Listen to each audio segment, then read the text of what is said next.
Emmy-nominated actress Andrea Evans is daytime TV's most devilish diva, Rebecca Hotchkiss Crane, on the long-running drama Passions.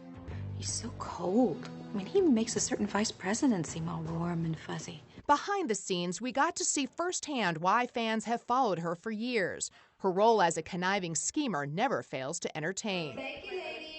When she's not on the set of Passions, Andrea has another role as tireless supporter for breast cancer research. Here at the City of Hope's Walk for Hope event, she is serving her 7th year as celebrity ambassador. It's a cause near and dear to her heart. My mother is an 18-year breast cancer survivor, so I know exactly what it takes to survive this disease because I saw her go through it. And I have since seen many relatives and friends. I have a very good friend right now who is struggling and going through chemo and you know, that's why I'm here.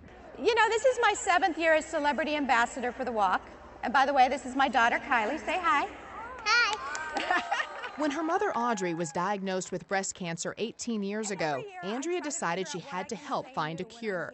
The 11th annual Walk for Hope is doing just that, bringing survivors and supporters together to raise awareness and needed funds for cancer research. This is amazing. Yeah, it's always so wonderful, the support we get here, and it's wonderful to see people out on a morning giving their time to other people. It's just a wonderful thing to see. Now Andrea, with her 3-year-old daughter Kylie on board, walks every year.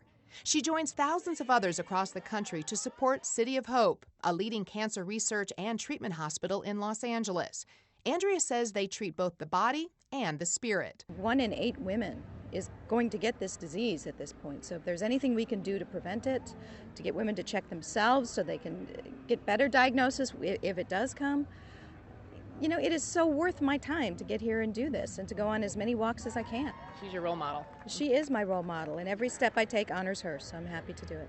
There was no history of cancer in Andrea's family, so the news came as a complete shock. Long before she became an advocate for research, Andrea became her mother's caregiver. I was just petrified. I think I was more petrified than she was. And it was the first time that there was the role reversal where I became the parent and she became the child. What was that role of caregiver like for you? You know, caregivers are never given enough credit.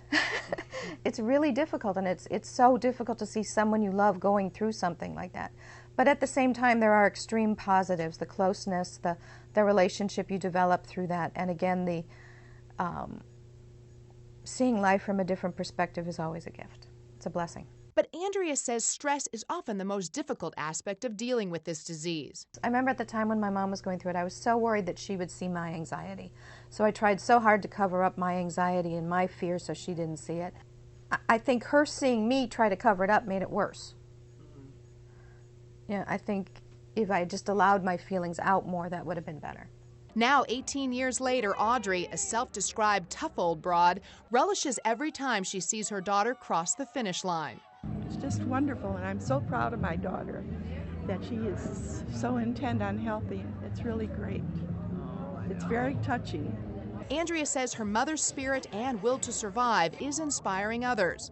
I know when we were in Chicago doing the walk, a woman came up to me in tears telling me that my mother was a huge inspiration to her, and it was just, you know, it's just a wonderful thing to do. And on this day, cancer survivors can't help but thank all of the supportive walkers. Sandy Bulware was recently diagnosed with metastatic breast cancer. It really was a tough time in the beginning, but now when you start going through treatment and you're surrounded by such quality people here at City of Hope, it is hope. That's, you know, you get to start becoming a survivor instead of a victim. The City of Hope has raised over $20 million thus far, with all of it going directly to research.